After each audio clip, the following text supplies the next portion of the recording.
Hi everyone, welcome to HubShots episode 303. We talk about deal lists and list limits. We talk about the importance of workflow descriptions. We talk about Alex Hormozi's book launch.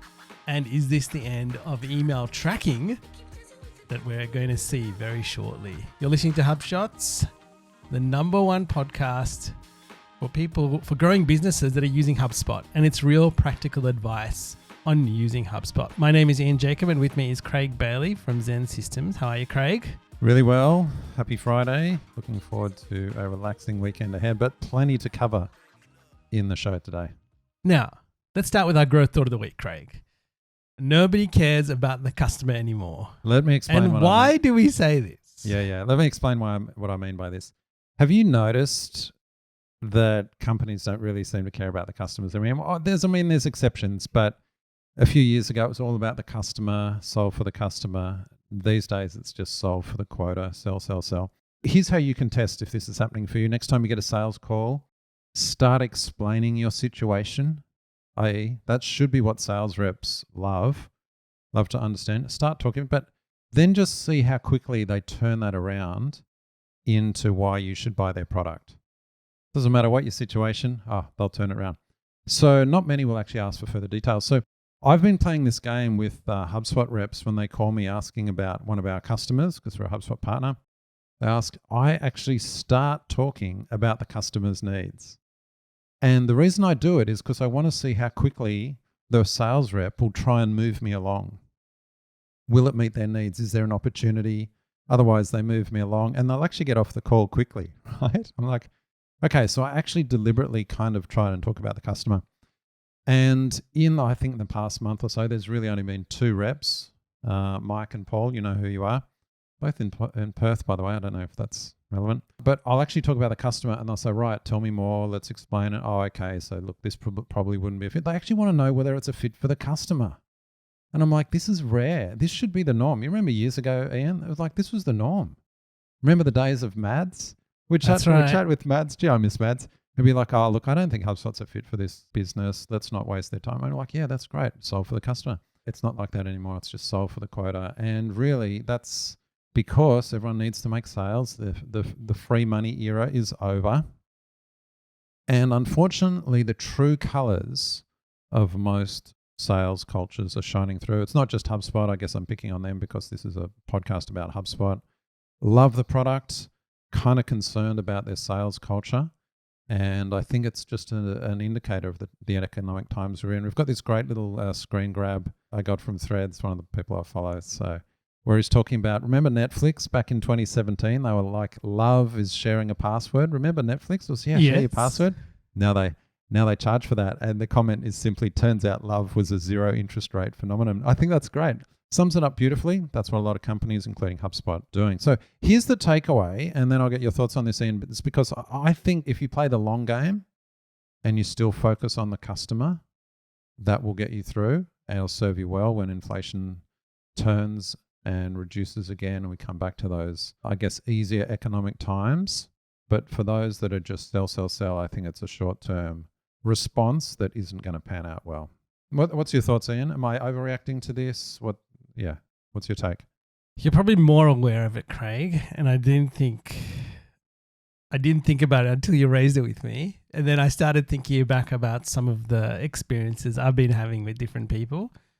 And you're quite right. And you probably know that even I've gone through this whole process of installing solar at our home and just the different people I've dealt with and the things I've gone through. It's very apparent who is customer first and who is just selling product and the way they operate. And it was very clear to me being on the other side of that. So it's been a really interesting, and because you obviously are in solar as well, it was really interesting having those conversations and insights from somebody on the other side of the fence and just seeing the whole process, like the customer journey of how people travel through from their start, from not knowing anything to researching and then getting out the other end. And then even the support post installation. So that's been really interesting. And you know what? I think with your guidance and talking to different people, I've actually come out like you actually said, oh, you've had a pretty good experience. But I think I took a while to make a choice. And that was because of the process I'd gone through and the amount of investment that went in. So I wanted to make sure I was making the right choice. And I think as business owners or people that work in businesses, we need to understand this. Like, what is it from the other person's perspective? If I put them if I step into their shoes, what is that experience like? And I think that's what people are often forgetting. They're thinking, I've got to meet this number, I've got to meet this target. And that's what they're going after. So listeners, like we said, put yourself in those people's shoes and understand what they're going through. Because it might take a bit longer, but I think you'll get a far better outcome. I agree. And just one final comment, in case it sounds like I'm against people selling stuff. I'm not. I sell. We all sell. We need to sell. We've got to run our businesses. Look, we've got to survive, so I'm not against that. But it's the way they sell. That's what I'm highlighting. And this idea that it's a fit for everything and how can we squeeze them into making a purchase? Yeah, that's the cultural. It's and what's funny is that the HubSpot product is so good. It's so good. I mean, we talk about this every week on the show. It's so good and we love it. But it's the culture that's eroding that concerns me. But speaking of nice people that actually care, let's chat about Moby and the team from Red Pandas and the event. That's right. So as some of you might have seen or be aware, They Ask You Answer Summit is coming to Asia Pacific, especially here in Sydney at Sydney Olympic Park. And they're holding a one-day event on Tuesday the 31st of October. And I would encourage people to get their tickets. There's actually a code in our show notes, Craig, that you get 50% off. So the earlier you get it, the better it is. Craig and myself have bought our tickets. We'll be there. And so if you just use the code HubShots, I think it is, isn't it, Craig? It is. HubShots. Use code HubShots. If you use that code, you'll get 50% off. And you know what? We'd love to see people there. Like, we often bump into listeners everywhere we go. So it's another great place. And you know what? I often think people will say, oh, why would you want to attend that? But you know what? We're all friends and we all learn from each other. We're all having different experiences. So I encourage you not to look at it as something you can't attend, but something where you can learn and grow your network and build new relationships. Certainly one to put on the list if you're in Australia. It's in Sydney. I know some of our overseas listeners probably won't apply, but for Australian listeners, worth getting along to. And maybe Tasha, Linda and the whole team there at Red Pandas. I'm looking forward to seeing them. I know Marcus Sheridan is kind of the keynote. That's what's being advertised. Come and see Marcus Sheridan. And look, he'll be good. But I actually like them as well. I actually quite like Moby as a speaker. I'm looking forward to seeing Tasha and Linda as well. So get there. In-person events are coming back in a big way. So there'll be many to choose from. This is one you should definitely lock in. All right. On to our quick shots of the week, Craig. Now let's talk about what we've noticed. And some of these are in public beta. So A/B testing of sequence steps. So we've started doing that with a couple of customers, which has been really interesting. More to come on that. You've got ad tracking for LinkedIn carousel ads. So this used to annoy me because you couldn't do this, and now it's finally available inside HubSpot. The other one that I like, and we've started using, which also is in beta, public beta at the moment, is the logging emails in CRM retrospectively. So I think that's a fantastic feature. Instead of having to forward emails to a particular address, making it easy for the customer again. And the final one is ChatSpot. Is now actually getting more and more linked into HubSpot. It's on the contact, the deal, the company record, under the actions menu. You can also access it from the menu on the side. And it's always improving. It's like, I think I always get the emails, I watch what's going on. So I would encourage listeners to actually get used to opening it, playing with it, understanding what's possible, and seeing its evolution, because it will get better over time. And it is actually saving people a lot of time in terms of, like, for example, company research, subscribing to company news. And the one I told you yesterday, Craig, was creating a blog post and then clicking one button to create the blog post inside your portal and opening it up, and it's already pre-filled everything. So that's another thing that you might want to try out and see as a great first step to start. Love it. By the way, so many updates coming from HubSpot in the last couple of weeks. I guess this is all a lead up to inbound and the product announcements there, but tons. So just a reminder how to get those product updates. It's from your top right menu. You can get product updates, and then make sure you also access the early betas. I think you need to be super admin to enable some of those, Correct. but definitely worth doing. We just enable them all in our own portal. I'm surprised at the quality. I haven't had any issues. So I'm not suggesting that for most companies, but certainly our experience has been encouraging. Yeah, and I guess the other thing is beta doesn't necessarily, if you're a super admin, it doesn't need to be for everybody. If you want to enable it for yourself, you can, and then you can test it out before you enable it for everybody else. So that's a really good feature that they have inside HubSpot. All right, tell us about the HubSpot marketing feature week, which is Deal Lists, which we've been talking about for years, finally here. That's right. We've wanted this for a while, deal lists. In fact, we want lists for all objects. So hopefully this is the start of them rolling it out for all objects. For example, tickets, I want ticket lists, quote lists, custom object lists, any object I want to be able to create a list on. Why? Because lists are more powerful than views. So deal lists, why have we got this in marketing feature of the week and not sales feature of the week? Well, it's probably mainly going to be used by marketing because you'll create lists. The advantage they have over views is that you can add a lot more criteria. For example, cross-joining against objects. We've got an example in the show notes in a second. You can also then use those lists to trigger workflows. You can use them in branches in workflows. You can use them in reports. You can actually use them as lists in views.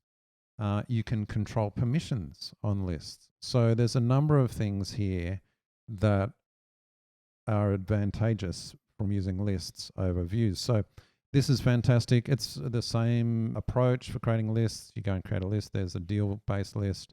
Here's an example, very simple one, of creating a list that has any deals where an associated line item contains the word warranty. This is actually a real example that a client needed. Can you show me all the deals where one of the list items was warranty? Because we know they need to renew that each year.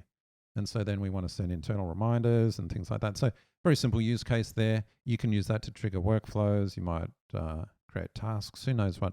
So use that. You might even just use that list membership in a view. So you give views to your sales reps because you probably don't want your sales reps editing lists, to be fair, especially Correct. when lists are triggering workflows. So you don't want to give everyone list editing permission. But you want to create these lists for them, then they can use them in views and slice and dice as needed. Permissions, of course, are under marketing. And again, that's why this is a marketing feature. Lists are a marketing feature. So I love this. I think it's going to get used a lot. We love lists, of course, because as you've always said, Ian, they're the building blocks that we build most of the other things in HubSpot portals on. All right, so now moving on to the sales feature, it's carrying on from the creating contact lists based on deal criteria. And this is the example we wanted to highlight to you guys. So take it away, Craig. Yeah, so we've just talked about deal lists in Shot 3 for marketing. Now we're talking about contact lists based on deal criteria. So I wanted to give you an example of how you could do the same kind of query, but giving a list of contacts. Again, this is why it's now in sales feature, because sales often want to know, who's all the contacts that have a warranty that's renewing? We'll create a contact list for that, and then we can put that into a list membership filter on a view. So 2 examples there, deal lists, and then a similar one creating contacts from similar criteria. And I wanted to highlight to people, they're probably thinking, why does this matter, right? We first talked about a deal list, and then we talked about a contact list with specific deal items, right? The output of the deal list will be deals. And here we're trying to find the people associated to the deals that have that particular item or warranty in this example. So that's where we're trying to find the people we need to contact or email in relation to it. And that's why it's important. All right, onto our workflow feature of the week, Craig. And this isn't new, but I think it's probably underutilized, and you probably annoyingly see it pop up when you're creating a workflow and you change the name. But we discovered this on a coaching call when we were trying to track back and see what was going on. And we have the description visible on the workflow list page in the workflow view. And it was really useful for us. And this is when we came up with, hey, we should put any major changes in the description with the date, because we can hover over that description field and very quickly see what the changes have been. So it's one of those things where it saves you from going into the workflow, trying to figure out what's going on. If you just use the description field and you hover over it, you will see the entire description. So a little time saving, but also a little feature when we're looking at what you're trying to do and what the outcome is, and just saving you the time in trying to figure out, oh, who did that, or when did this happen, and why are we doing it? So I encourage people to use it if you haven't, go back and actually fill them out, because I think you'll find great value in it and you'll save people a lot of time. Yeah, totally agree. Now, the description field on workflows is not new, but what is kind of new is the view list of workflows, and now you can just add it as a column, which is super handy. Actually, talking about that, Craig, the other thing that I've been doing and enjoying is creating views of workflows. Because, for example, we've got people with multiple brands in a portal, so workflows relating to different brands. So we now create a view to say, show me everything for brand A and brand B, or maybe things that are more to do with like administration workflows versus something that's customer centered. So it is actually really interesting. So I encourage people to use it, and I think the better you get used to using views, the easier it is when you're trying to find stuff. So it's really easy for me to point people to, oh, look at this view. You'll only see what you need to. Otherwise, people are going, oh, there's all of this stuff in there. What do I do? And they get confused. So this is a really neat way to filter things out, give people a clean view of what's going on inside workflows. It matter across anything, to be honest, but especially workflows. All right, Craig, talk about the CMS Hub feature of the week. I really like this. We went live with a site last week, and part of the go live is connecting the domain and then pointing the DNS to the HubSpot portal. Now, previously, what we used to do is we kind of used to have the domain added into the portal ready, and then for the go live, we're just saying to whoever the tech person at the company is, oh, can you point your DNS to here, to HubSpot? Maybe it's away from WordPress as it was in this case. Anyway, we don't do that now. We build it all on the temporary domain. And this, by the way, this is HubSpot CMS Starter.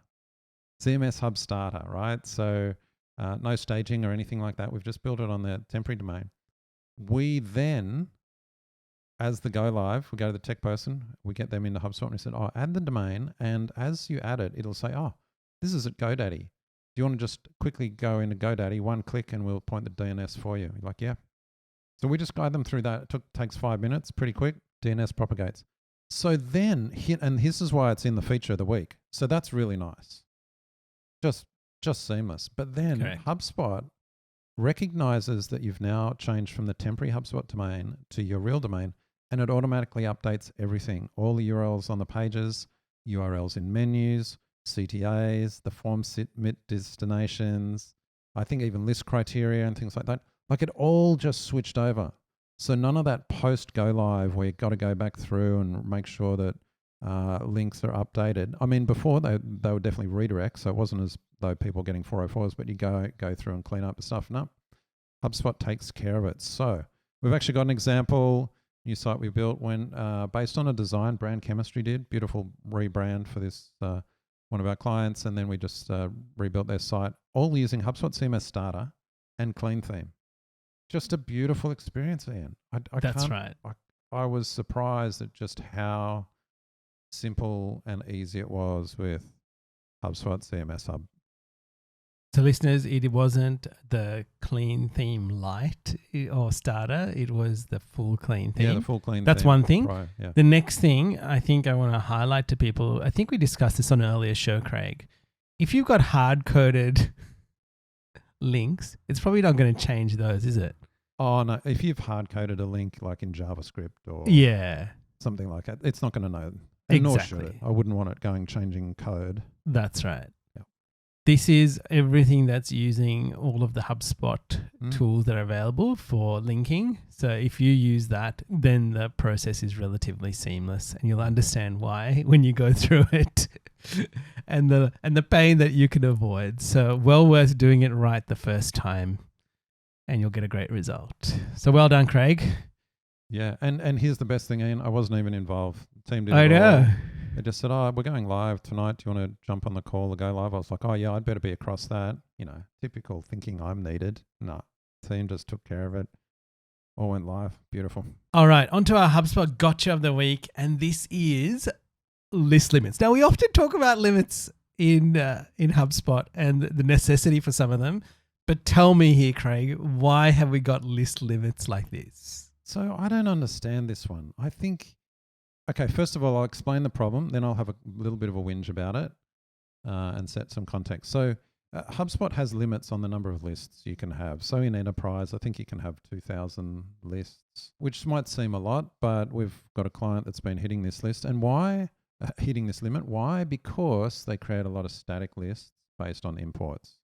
It's a long story. They've got HubSpot, but they've got Salesforce. For a whole bunch of reasons, they can't use the HubSpot connector because they've got custom objects and all this malarkey in Salesforce. So they do a lot of exports and they're importing kind of every day from Salesforce into HubSpot, right? It sounds crazy, I know. We've been trying to... Anyway, it is what it is. I'm not going to explain that.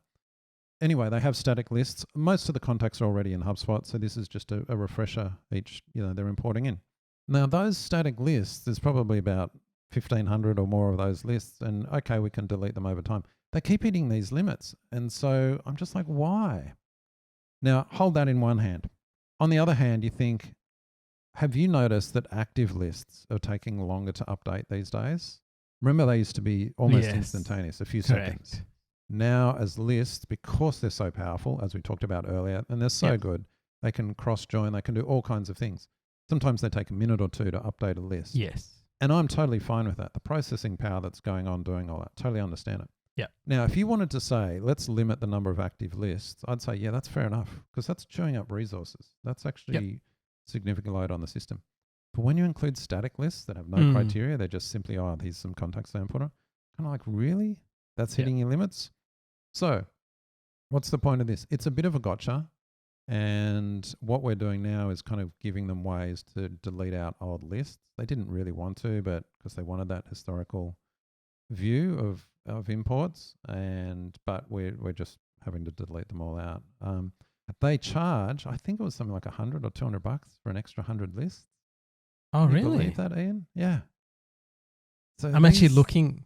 I was looking now when you were mentioning that. I went into the legal side where it talks about technical limits and definitions. And so I'll tell you, so listeners, here's something to be aware of. And I'll start with starter. You've got 50 active lists and 1,000 static lists for segmentation. In professional, you get 1,200 active and 1,200 static lists, and you can create random samples from any of these lists. On an enterprise, you get 2,000 static and active, so 2,000 and 2,000. You can create random samples from any list. No, I don't think it's 2,000 and 2,000. Oh, no, that's what it says in the definition. It says up to 2,000 active lists and 2,000 static lists. I think, okay, well, I can tell you they hit the limit at 2,000, and that's a combination of active and static. So there you go. So there's a count that's wording. Not going quite right. Yeah, I think it's the total, which could be 2,000 active lists. Doesn't make sense. 2,000 static lists. It doesn't make sense because on Start it's 50 active lists and 1,000 static. Right. Yeah, that's what, because those are different numbers. That's what makes me think they're two, because it says and, it doesn't say a total, because it says up to 1,200 active and static. Oh, does that? This is the definition, right? Well, I can tell you does it say up to 2,000? I can tell you exactly what we've experienced. We hit 2,000 across both. Yeah. Total lists across both, and hit the limit. Okay. Well, there we go. We need to ask the questions, hey? Oh, real? I'll contact support and see if I can. Yeah. But it's good. It's interesting just to see some of these things. But yeah, listeners, be aware. We have Craig on Starter. We have hit list limits, and often we end up creating, like especially active lists on Starter where there's only 50. We end up creating static lists sometimes, or deleting and reusing lists. I'm totally fine with the limits on active lists, actually. But it's I think that's fine. You're right. Yeah. Computing power that's required behind it. But okay. On to our other stuff of the week, Craig. What other stuff have we got? I won't dwell on this. I'm writing on my blog more. I'm trying to I'm trying to write more, Ian, so that I Yes. learn how to write. And also that old adage, I don't know what I think until I write it, is a bit like that. So if listeners are interested in any of that, there's links in the show notes. All right. So readers, by all means, read what Craig has written. You can respond. I think there are comments on your blog, so you can reply to him. But what is the AI prompt of the week, Craig? Oh, this is beautiful. Again, you should go to the Zen Create blog and just see that they're churning out lots of images each week. And this is a beautiful one of a Japanese village. Just shows you how good Midjourney is. And this is from, I think, a month or two ago. So it's not even recent, just beautiful. So yeah, by the way, we've got a whole guide on our Zen Create site on Midjourney prompts and inspiration.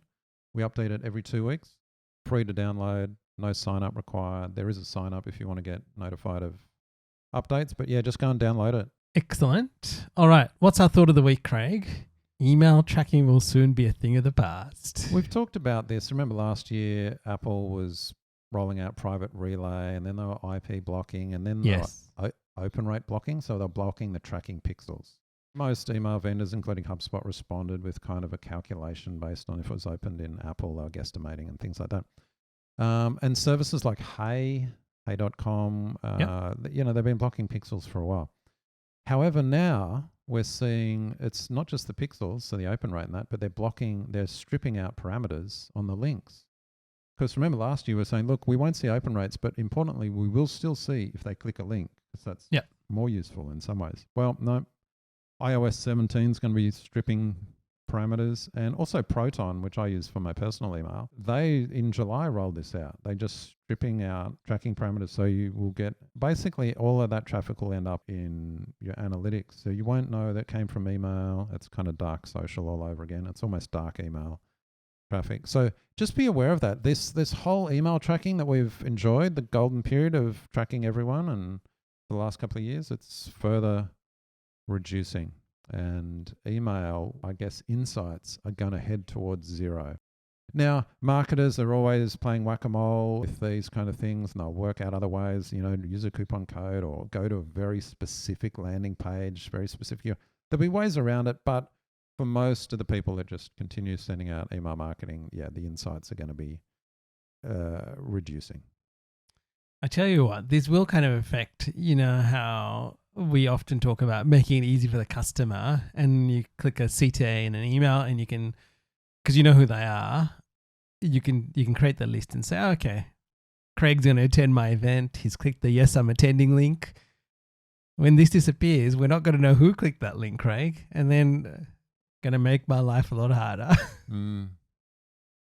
This isn't the time for it, but I think there's a reasonable discussion to be had around the benefits of tracking versus the negatives. Exactly. And getting that balance is always hard. I guess the pendulum's swinging way to the left at the moment, but it's going to be hard.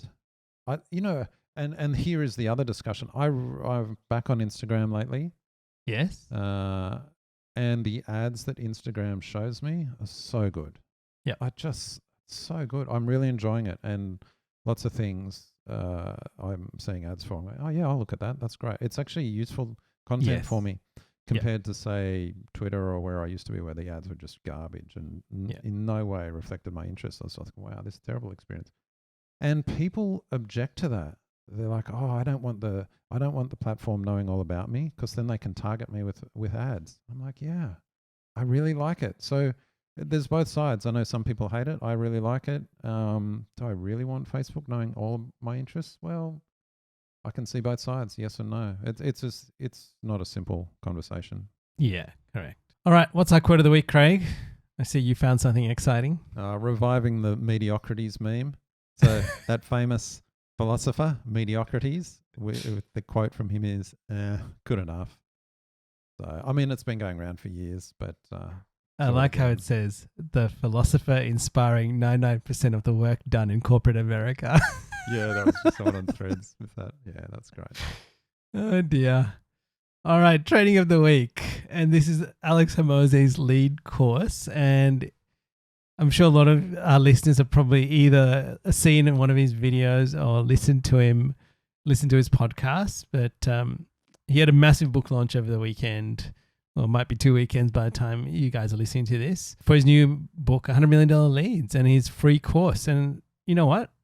I've gone through some of the course, and I know you have too, Craig. And so it's well worth actually going through it as a refresher and having a different perspective on it. We'll put the links in the show notes to it. And we're waiting for the book, aren't we, Craig? Very much so. So it's good. So that's our training. And I think it's always good to go back and understand what is happening right now. 'Cause I actually do like the way he teaches. He's actually got experience. He's done stuff. He's not talking from theory, but practice. And that's what I love about it. Finally, if you haven't downloaded the HubShots framework, you need to. So this gets updated quite often. We use it across our business with all our clients. All of our coaching clients use it very actively. We know listeners also do. We hear people write and say they've stuck it on the back wall, they've printed it out, they've shared it with the team. So we encourage you to actually print it out. You can sign up if you want. There is, I think, a direct link to it in the show to get the latest copy. But otherwise, if you sign up, we will email you when we update it. And so you'll always have the latest version. So our whole goal is for everybody to benefit from having a path to using HubSpot. Finally, if you haven't already signed up to the show notes, you should. And if you haven't subscribed to the YouTube channel, you should do that as well, so you get notified. If you do sign up, you can, the email will come from Craig and you can reply to him.